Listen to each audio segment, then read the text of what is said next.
Hello বন্ধুরা, তোমরা কেমন আছো? আমি তো খুব ভালো আছি। এই দেখো আমার ছোট্ট পেঁপে গাছটায় পেঁপে ধরা শুরু হয়ে গেছে। এই পড়িস না রে, পড়িস না, পড়ে গেলেই মুশকিল।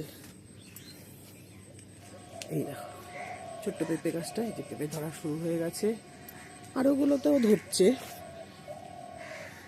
আমার এই ছাদ বাগানটা তোমাদের দেখাই। এই দেখো অনেকটা বড় জায়গা নিয়ে ছাদ বাগান, এগুলোতেও ঢেঁড়স হওয়া শুরু হয়ে গেছে।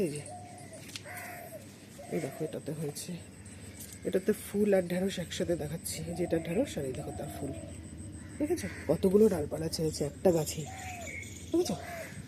এইগুলোতেও হচ্ছে, এই দেখো, দেখেছ?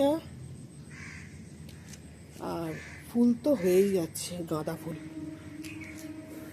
এটা হচ্ছে একটা বরবটি গাছ, দুটো গাছ একসাথে। আর ঢেঁড়স গাছে আরও ধরেছে, যেমন এইটা দেখো, এখানে একটা, এখানে একটা, এইগুলোতে ধরেছে। এই দেখো, দেখতে পাচ্ছ? এই দেখো, দেখেছ? এই দেখো, এখানে 3টে গাছ আছে। এই দেখো,